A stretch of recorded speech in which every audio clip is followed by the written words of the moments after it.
inside of a spaceship, I guess. Okay, tell me about that. What does it look like?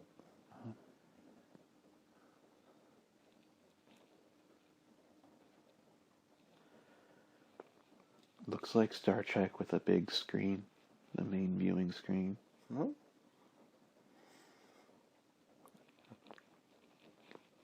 It's just displaying stars. Okay. Look down at your feet. What do they look like?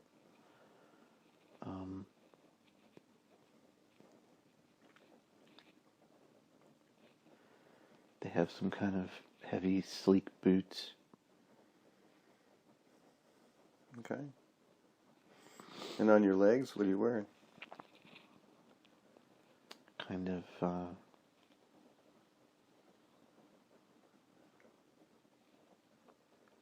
smooth, stretchy material. What color is it? Gray. Okay. And your hands? What do they look like? They look like human hands. Okay. What color are they? White. Okay. 5 fingers? Yep. Okay. Mm-hmm. And are there people around this screen with you? There are some people at stations. What do they look like?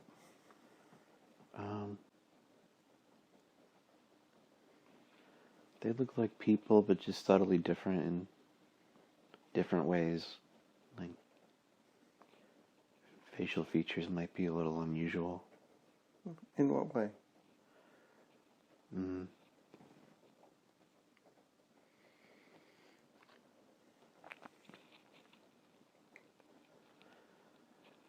Like just a little different facial proportions, or like a stripe down their cheek or something. Oh. Okay. And this seems normal to you? Mm-hmm. Okay. Are their uniforms different to signify, different levels or anything?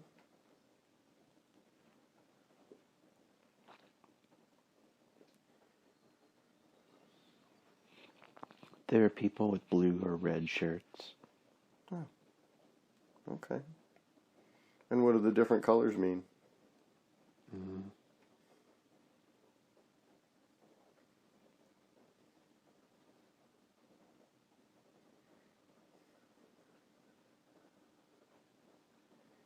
Blue seems to be more like the workers, and red seems to be more like the officers. Okay. And what color shirt are you wearing? Red. Okay. All right. So you're on this ship. What do the walls of this ship look like? Dark-ish metal. Various lights. All right. And do you know what everything does on this ship as you look around? Yeah, pretty much. Okay. And what do you think your function is on this ship?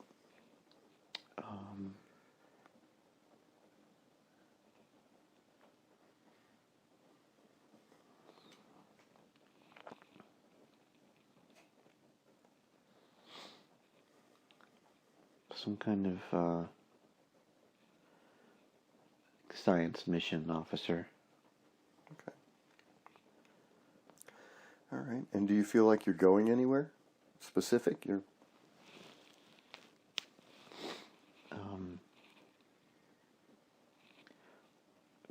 kind of between missions, and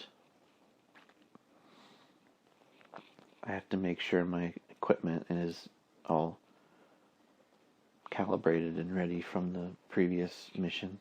Oh, tell me about your equipment. What's that look like? Well, it doesn't really look like anything. It's just access through the computers, but there are different arrays and such on the ship that provide different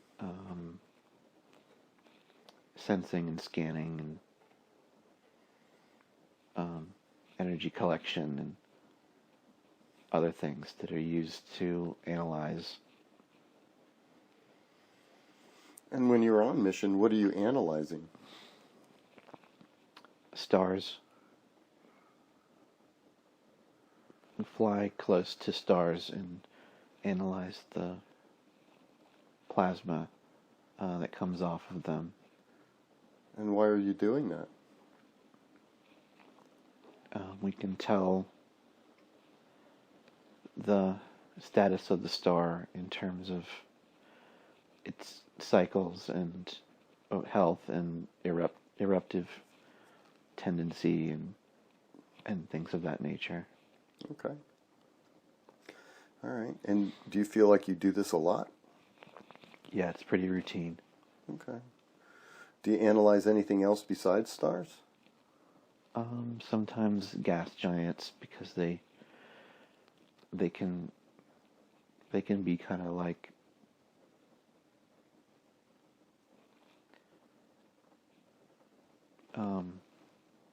they can become stars, and stars can become more like the gas giants. It's just different.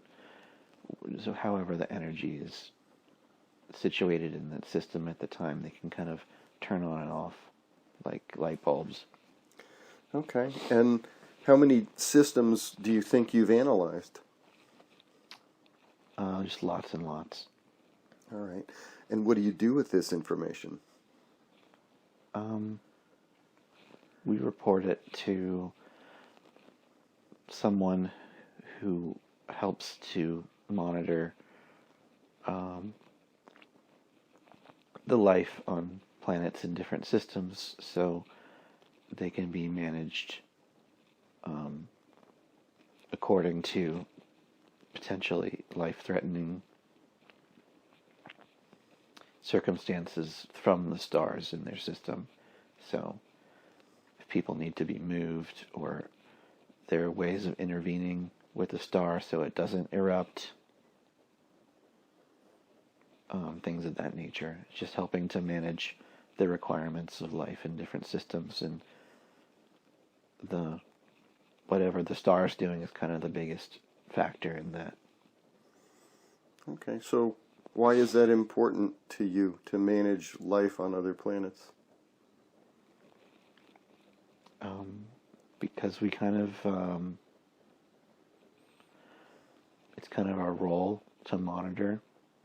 We understand the bigger picture of life in the universe, and that at a certain level it's helpful to higher source power to be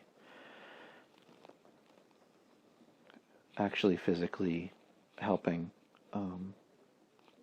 like taking care of like pets or farm animals.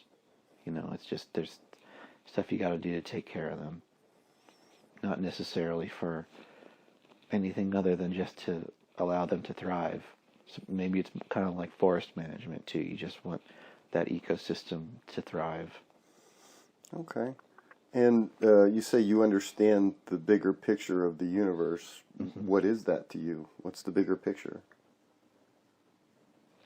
Well, just that everyone and everything's progressing up or down through the different density levels, and which comes with it different types of environments and realities and constructs and rules for living, but ultimately, importantly, for learning the lessons of those levels. And that's just the way it is. Everyone's learning at certain levels, and so then you can have different jobs and roles in the universe, whether you're and at this level, it's just that we understand more about the big picture at kind of a galactic scale. So the jobs are different from than if you were just on a planet and unaware of anything else. Okay. So from your perspective, what density do you consider yourself at as you're standing on this starship? Upper 4 to potentially low 5. Okay. Perfect. Now, when you say you relocate, how would you relocate a population if their star was threatening their planet? How would you do that? Well,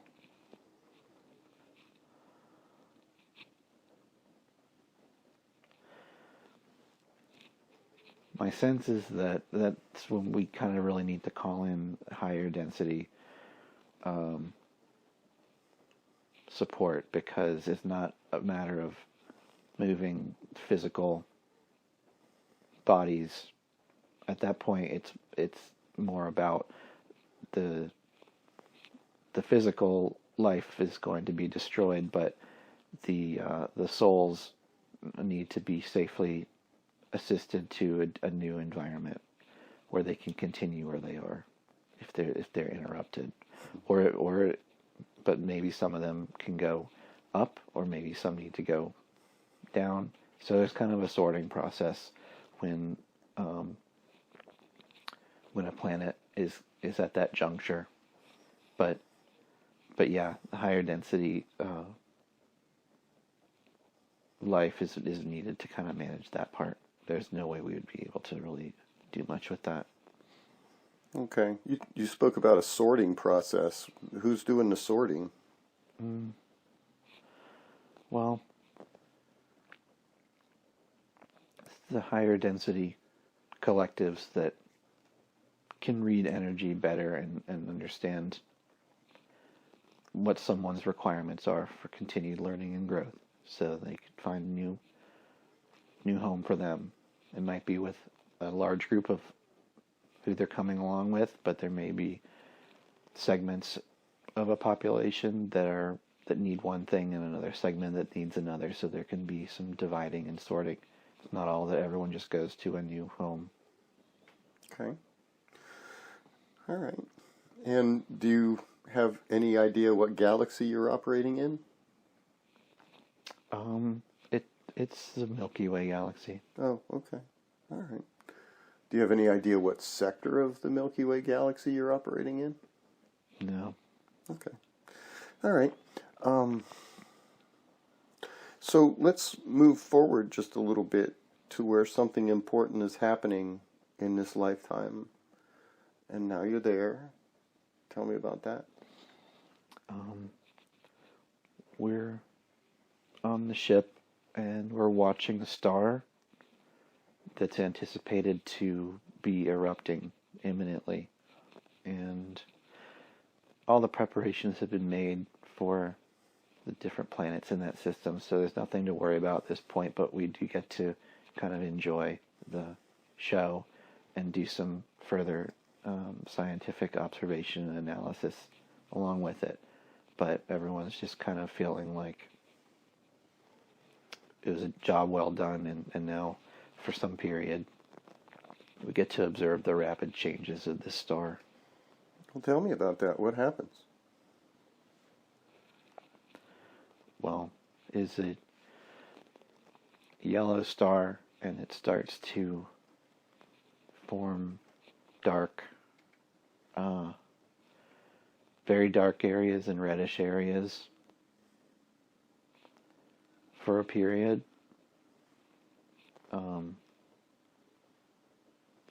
Seems like maybe a long period, but for some reason the way we're experiencing time would it be accelerated compared to what you would think of normally as time going by. So things are happening faster from our perspective. Otherwise, it would be kind of slow. But after the star darkens, it begins to erupt quite rapidly and eject a shell of matter, of plasma, in all directions.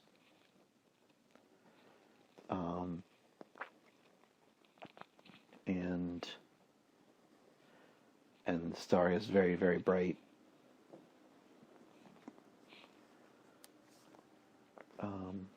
For a time, and then but kind of goes back to normal, but it almost looks cleaner. It's like it's been cleansed from the time before. Okay.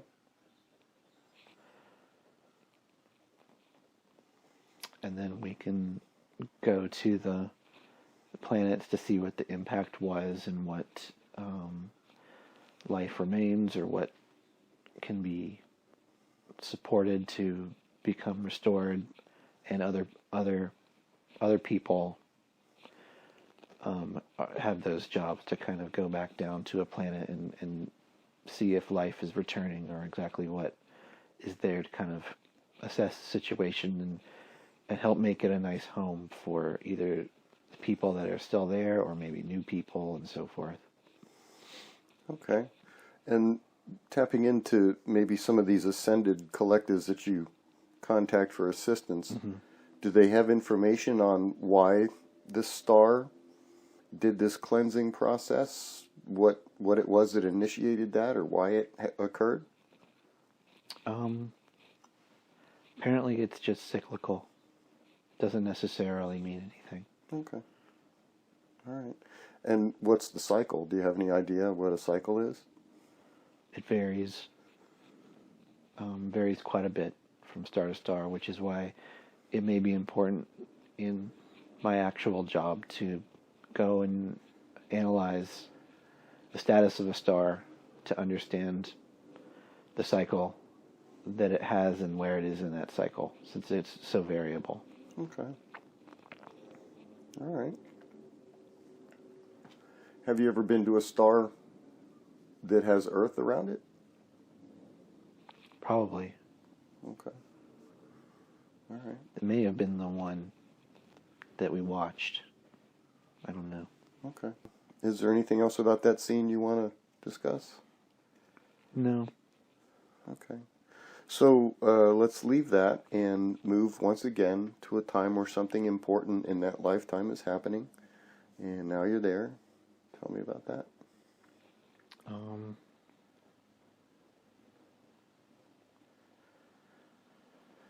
think we've landed the ship on a home planet.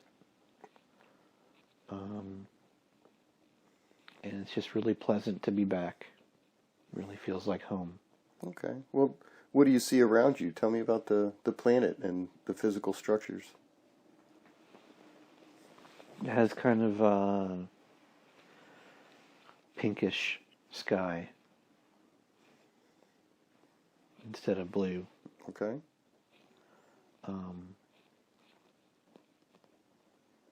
And it's not too bright. It's like a nice even level of illumination.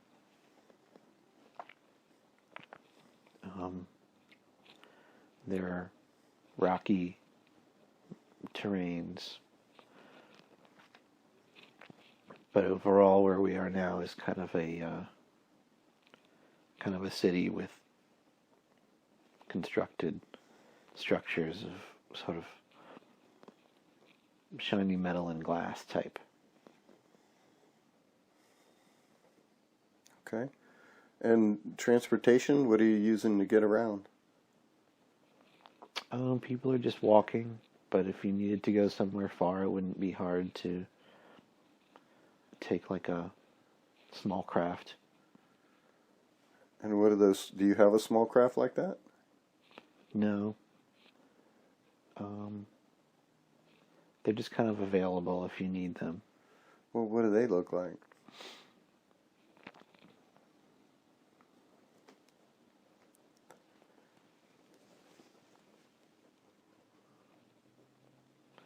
They look kind of like the Jetsons cars with the glass dome. Oh, okay. But kind of circular. All right. And what propels them? What moves them?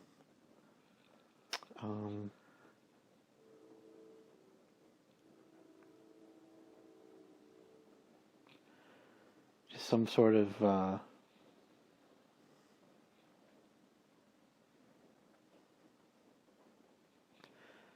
technology that works with the static electric field.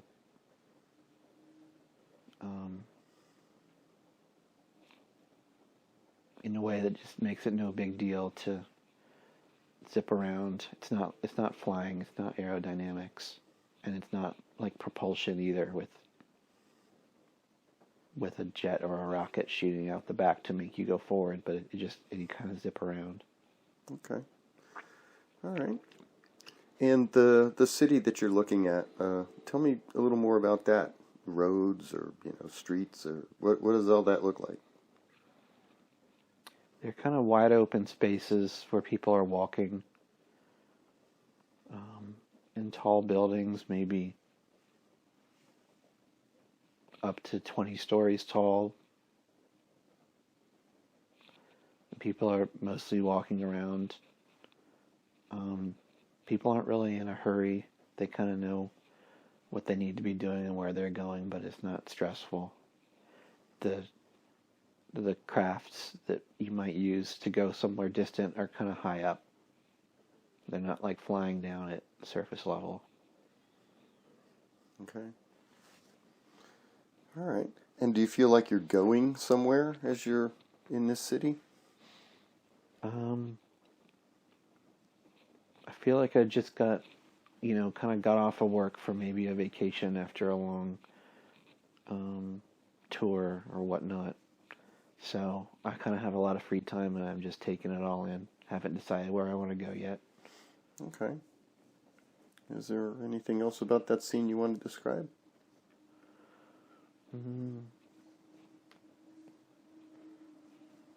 No, but the air is nice and clean. That's nice. It's a little bit different from the environment on the spaceship. Okay. And what are you breathing? What are you using for respiration? Is it oxygen or something different? Yeah, it's oxygen. Okay. All right. And you said you look pretty much human. Mm-hmm. Okay. All right. So let's move forward just a little bit until you decide what it is you want to do. And now you're there doing it. Tell me about that. What are you doing?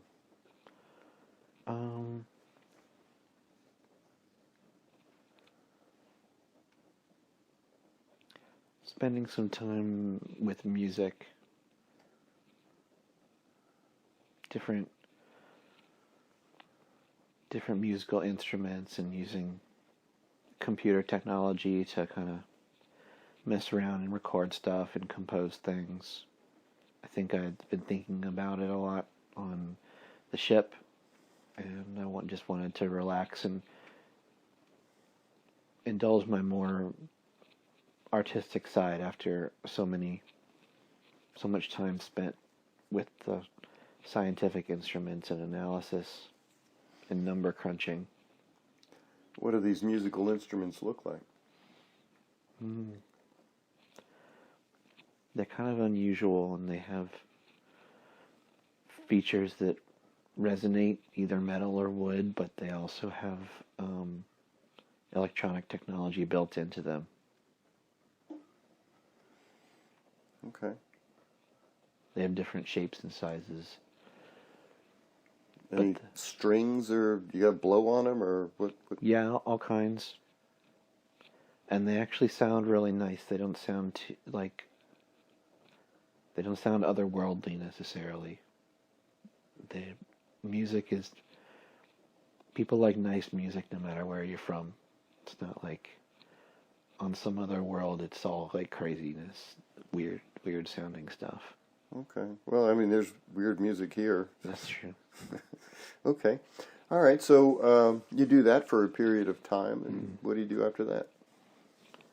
I think it's time to go back on the ship and do some more star surveying. Okay. So is that your job? Is what you have to do? Yeah. Okay. Do you get like some kind of compensation for doing this? No. It's just kind of like in this life or this society or something, you just kind of know what you do, and you just kind of do it. Okay. Well, how do you acquire things like musical instruments and that sort of thing? What do you do? It's just available. There's not really a scarcity of resources or energy, so there's plenty for everyone. So you just, if you just wanted to use like a music studio, you just find one, and it's available. It's yours. Take care of the stuff and make sure it's nice for the next person. Okay.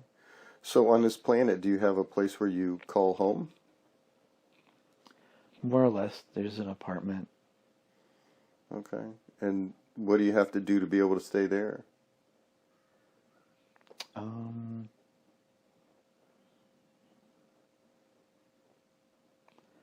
don't know. I guess I just kind of picked it out at one point, and it's there when I need it when I'm back. Okay. All right. So it's not like you're paying anything. No. Okay. All right. So do you have any concept of payment for anything at all? No. Okay. All right. Sounds like you found paradise. Okay, so let's move again to a time where something important is happening to you in that lifetime.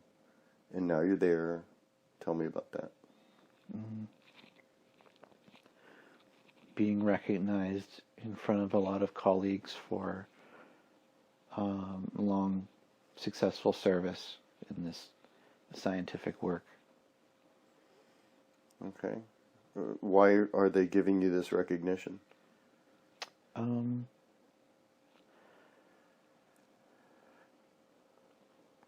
Because it's nice. It's probably some milestone, like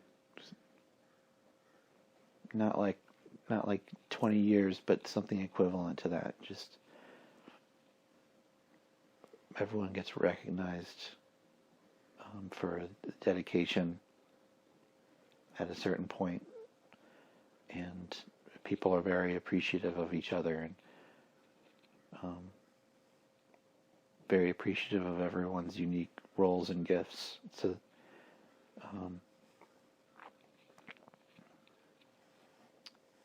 things like recognition aren't that uncommon. Okay. All right. So it's not like a retirement or anything. Doesn't seem like that. Okay. All right. And physically, do you feel older, like, or just the same, or what? Just the same. Okay. All right. And how long do you think you've been doing this?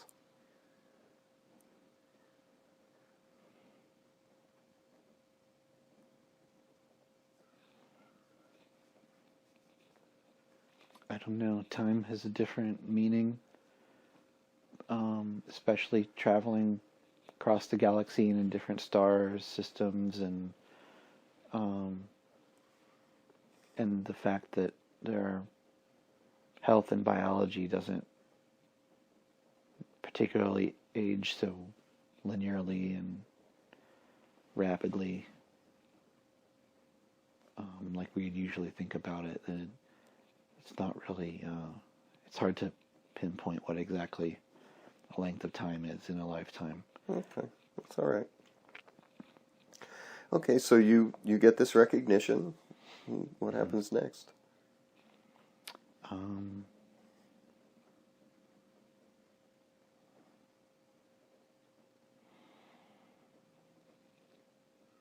Well, it wasn't a retirement, but I think I might be thinking about trying something different and just being in some of the more natural areas of this planet. Which planet? Your home planet? Yeah. Okay, all right. So let's move forward just a little bit. Do you do that? Mm-hmm. Tell me about that. Everyone thought it was weird, but I wanted to build like a primitive structure and live in it like a lower density civilization might use, like a hut in the wilderness and things like that. And people think it's kind of silly but kind of cool, but I just kind of like it. I think I'd seen a lot of it from the Starship and thought it just might be a neat thing to try out. Okay. So you built a structure? Yeah. Tell me about that. What does it look like? It's wood, kind of a basic construction, but it wasn't that hard to make because of the cutting tools and things like that they have their own kind of free energy power sources within them. So, and even lifting heavy logs, you have devices that help with that, because they kind of can reduce the weight of something. So it was fun to build kind of a log cabin. Okay. But it definitely wasn't entirely primitive, like I said, with the tools and things. Right. These tools that help reduce the weight. Tell me about that a little bit. How does that work? Well, it works the same as craft, and they can work in one of two ways. They can just be kind of a support that hover, and so they're doing some of the lifting for you, and you just kind of move them around with a much less requirement of strength. Or you can have something that creates a field around an entire heavy object, so that it becomes weightless, and then the whole thing can be manipulated. Okay. And that's just normal tech there on your planet? Yeah. Okay. All right. Are there other planets you know of that have this technology? Yeah. It's fairly common at that level. Okay. You say at that level, what do you mean by that? The sort of the level of being a civilization that travels the galaxy and has that kind of job. Oh, okay. So you're talking upper fourth density. Mm-hmm. Okay. So it's just an expectation of that conscious awareness level? Right. Okay. Makes sense. All right, so you've built your house in the woods now. What Mm-hmm. happens next?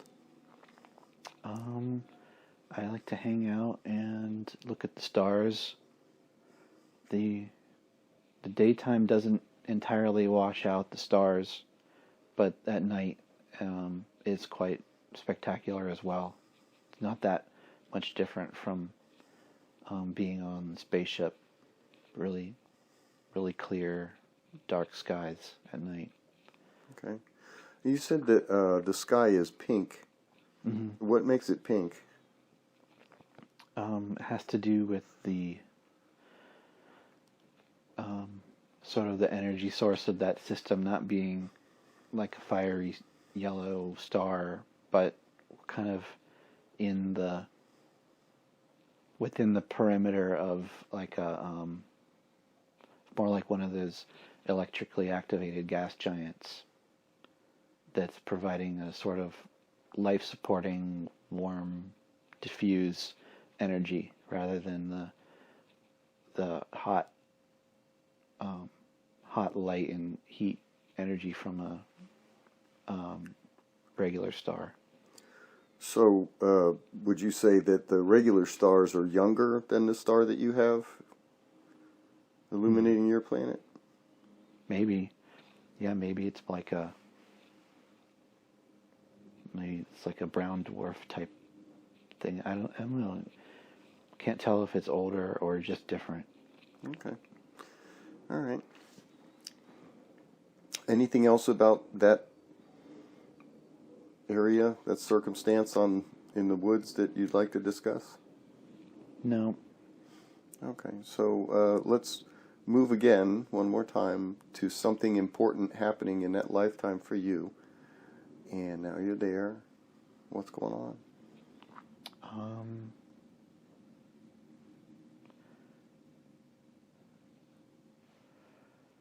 I want to say it's just the end of that incarnation, and at that level of awareness, it's not a stressful or fearful type thing. You just recognize that the physical vehicle is at the end of its useful life, and there'll be something else to move on to. So it's kind of exciting. Okay. So walk me through that process. What happens? There's some assistance from other people on my world, and then the representative of a higher density collective to help take my soul into a construct for some review and then deciding where to go next. But the people who assist down on the planet just are kind of help tidy things up for people when it's their time to move on. And I don't know, they'll probably deconstruct the log cabin, or maybe someone else will want it. Okay. All right, so let's go to the life review portion. Tell me about that part.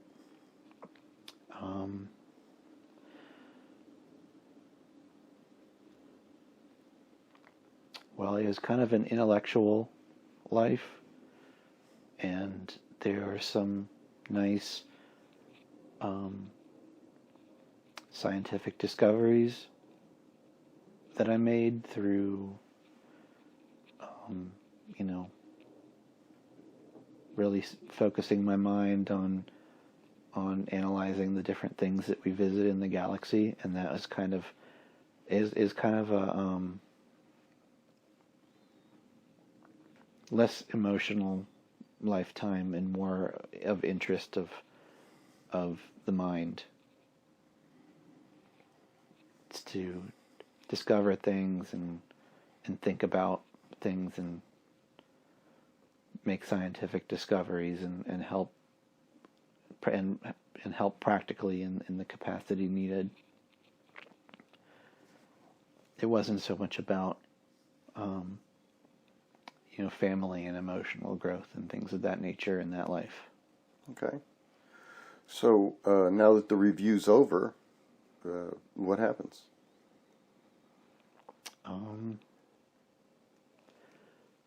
Whenever I'm ready, I can help pick somewhere else to go, maybe with the same planet or something new. Okay. And you said that there were higher order consciousnesses assisting in this process? Yeah.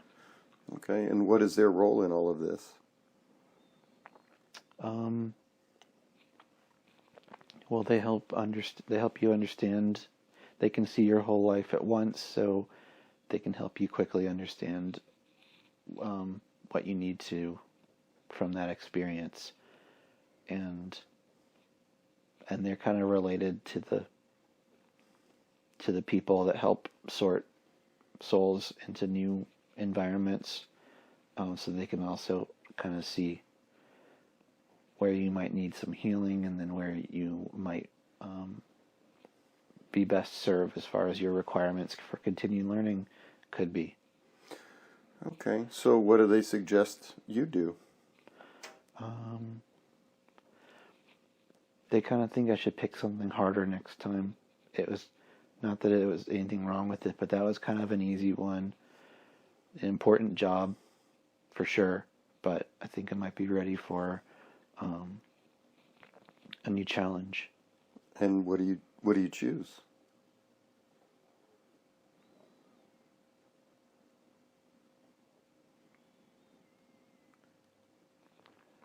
I don't know. It seems like something more directly related to the polarity problem. Oh, okay.